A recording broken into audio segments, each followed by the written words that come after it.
Tukod na lang kaka. Very nice and very good. Yeah. Napakaganda ng tanawin dito guys. Walang bayad, free lang. Kasi owned by Mayor. Very kind yung mayor namin dito guys. Look. Gan! Oh, Ano masasabi mo sa place natin? Ganda, Ang tol. sabi ko lang dito sa place namin sa Mayor, shoutout nga pala sa iyo dyan. Libre kasi- paligo sa lahat ng nakatira dito. Yo, yo! Yeah, yung mga oras kasi natin ngayon. Nasa mga alas 6 na. Pero yung dagat, makikita natin yung dagat. Linaw pa rin. Tumataas. Boss, ano masasabi mo, boss? Oh, Sa Ayun, high tide natin ngayon, boss. ito kasi ang malakas. taga rito talaga yan. Napakaganda.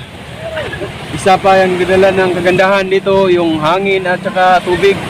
Napakalakas na alon. Sabi mo, miss. Ano masasabi mo? Sa place natin. Ha? Wala doon siya masasabi. Wala kang masasabi? Ano ka ba? Parang kuhan ka.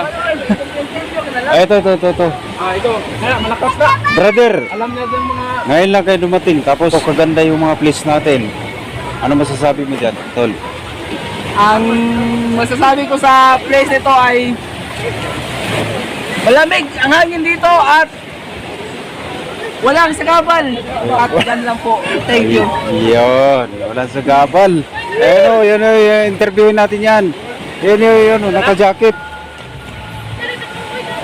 Ano masasabi mo dito? Masabi ko dito, grabe napakaganda. Giligpit, giligpit mo na yung mga pagkain natin. Sa bahay na tayo. Okay. Nice. Mapapansin natin, pala sa isang pero mapapansin natin napakasarap mga piso sa dagat na ito. Kaya makikita niyo yung dagat, lumalaki yung dagat, tumataas. Napakasarap pumunta dito mga tol. Kaso wala, ang problema natin, malayo sa Maynila itong lugar na ito. Kaya dito lang to sa part ng Cebu. Kaya yun pa na Cebu, diba sa lugar na ito. Mapapansin natin dito, may mga nakailaw pa na naiihaw pa sila. Alas 6 na gabi. Naiihaw pa sila dito. Nag-i-enjoy pa sila dito. Napakasarap sa lugar na ito.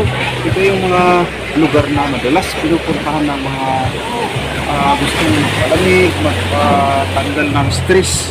Yung mga lugar na yan. Ayan, mapapansin yung mga cottage. Walang laman, tol. O yung mga cottage. Kaya ito na kayo dito sa Cebu. Mga taga Maynila. Pero tsagayin na lang natin para maranasan natin itong mga place. Okay, thank you!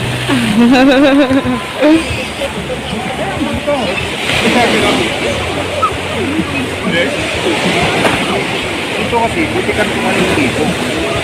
Gusto mong tumalon, kaso nga lang, ingat ka sa mga bato. Dahil sa, may mga oras na mababaw lang itong part na ito. Mga part na ito.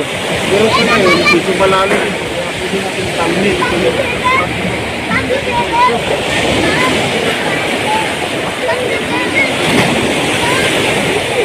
Hawa mo di mo mag-apil-apil sa buong vlog kay.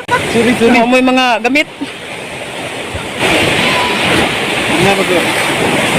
Yung part na yan, barko lang ang dumadaan dyan. Wala kang makikita bundok. Dahil sa itong part na ito kasi ito talaga yung pasyalan ng mga tao sa likod. Pero mga barko dadaan yun. Tingnan mo nga, yung barko yun. Yun lang dumadaan yung barko. Kaya dito, sit tayo dito. At nalilubos sa barko. Kaya pansinin mo, pag kaya mong talunin yan, tingnan mo nga. Dito. Tingnan mo dito. Tingnan mo. Okay na? Yay!